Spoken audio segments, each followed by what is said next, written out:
Greetings, intrepid system failure listeners.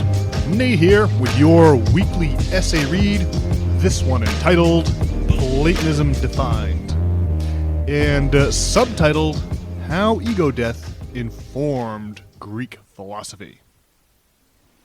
But first, a little preamble. Death and rebirth are central themes of Christianity, both in its mythology. The story of Jesus is about coming back from the dead, and in its actual history. Christianity resurrected dead and dying older traditions and carried them forward into the Middle Ages and beyond. Three major examples, all readily allegorized by death and rebirth, are debt forgiveness, astronomical cycles, and ego death. These are the three main layers of Christian source material. The experience of ego death feels precisely like a personal death and rebirth. That's why existing religions in the Mediterranean basin held god-eating ceremonies with psychedelic compounds like ergot to induce ego death, preceding the bread and wine of the Christian Eucharist by 1,000 years. The experience of ego death and rebirth found a perfect allegory in ancient stories of resurrected gods. This essay in one sentence.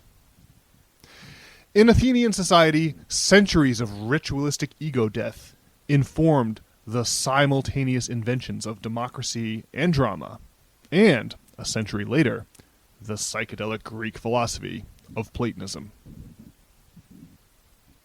And now, without further ado, here's Platonism Defined, How Ego Death Informed Greek Philosophy. Ego death. For centuries, the goddess Demeter's grain and the god Dionysus's wine were centerpieces of the two most significant mystery schools in the Greco-Roman world. These special menu items were ritualistically eaten and drunk during the sacred meals around which these cults were organized.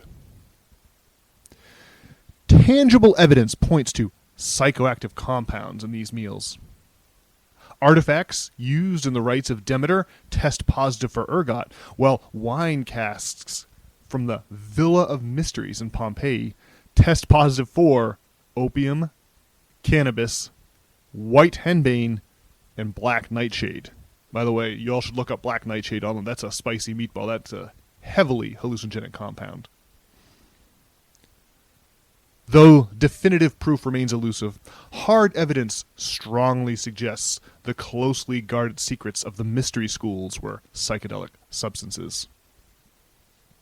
These substances induce an experience called ego death, in which the mental conception of the self is temporarily dissolved. However you regard yourself, that's your ego. This mental reflection of the physical body is an indispensable evolutionary tool. It's how we know which mouth at the dinner table to feed. Most of us remain convinced that we are our egos because we spend all our waking hours identifying with this mental conception of the self. However, the experience of ego death demonstrates, unintuitively, that a point of view still remains once the ego has been dissolved. It shows us that our egos are not actually essential to our existence. Instead, they're like masks we can take off and put back on again.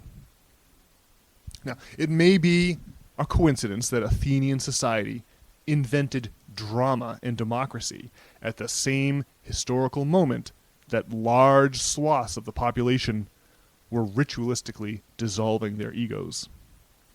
But it would have to be a colossal coincidence because the ego death is conceptually related to both drama and democracy. Drama and democracy. The cult of Dionysus was central to the invention of drama in ancient Greece. Tragedy and comedy both originated from those religious rituals.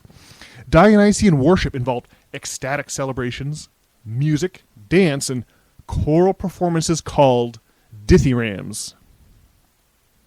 These were hymns sung by a chorus in honor of Dionysus.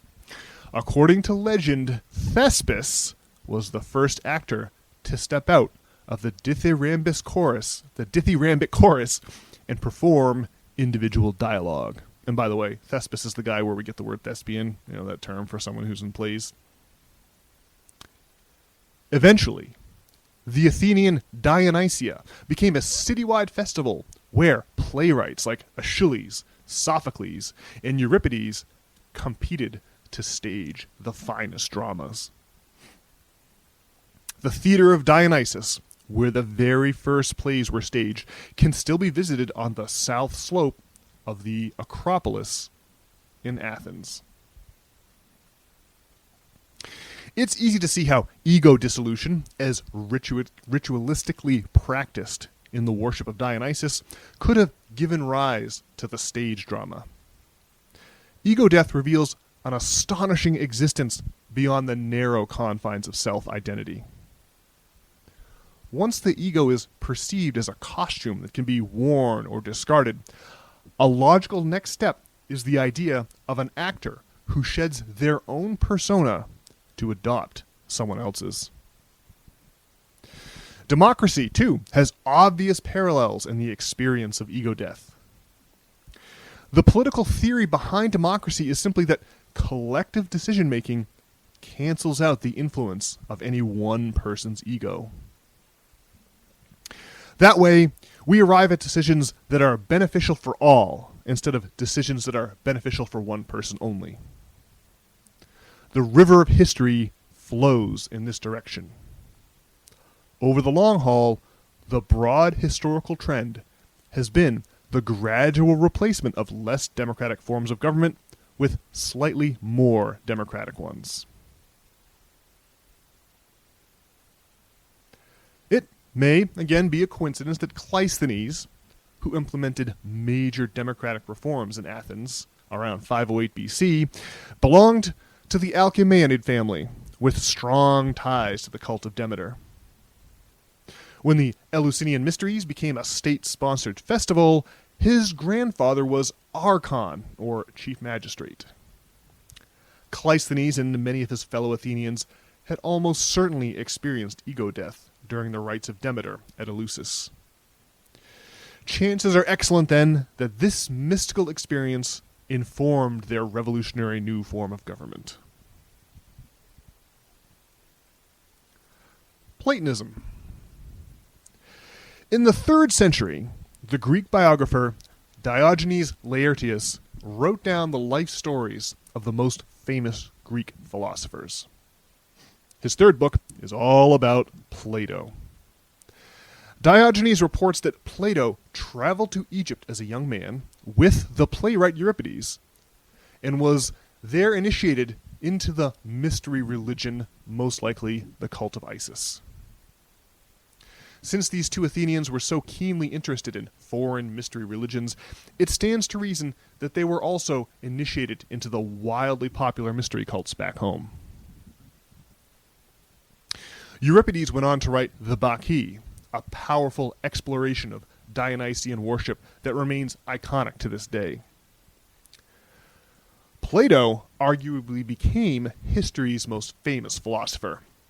He references mystery religions and initiatory experiences in his dialogues, particularly in the Phaedo, Symposium, and Phaedrus.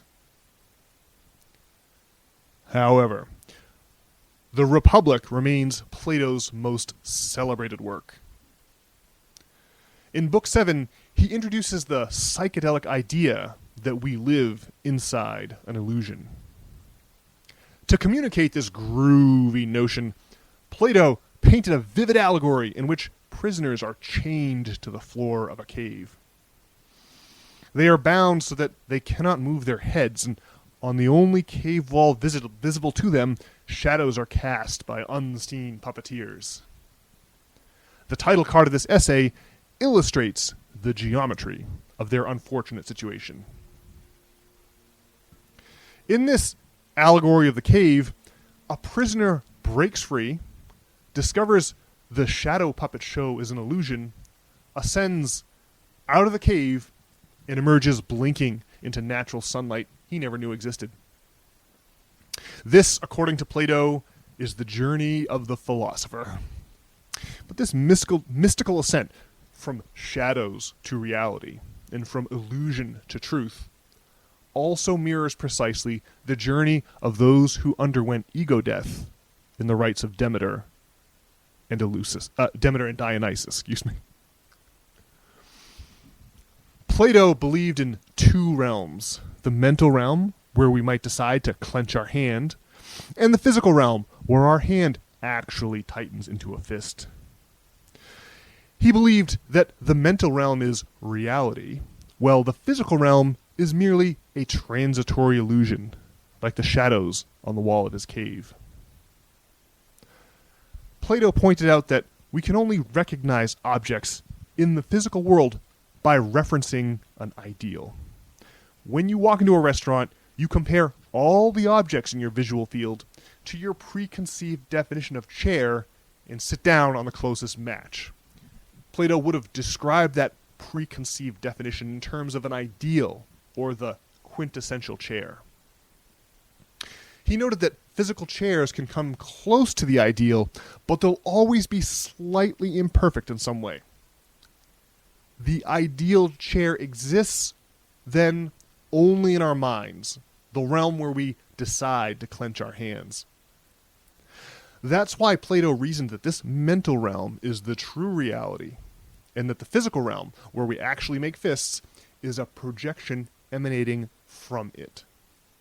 Just as the shadows dancing on the wall of Plato's cave are the projection of unseen puppeteers.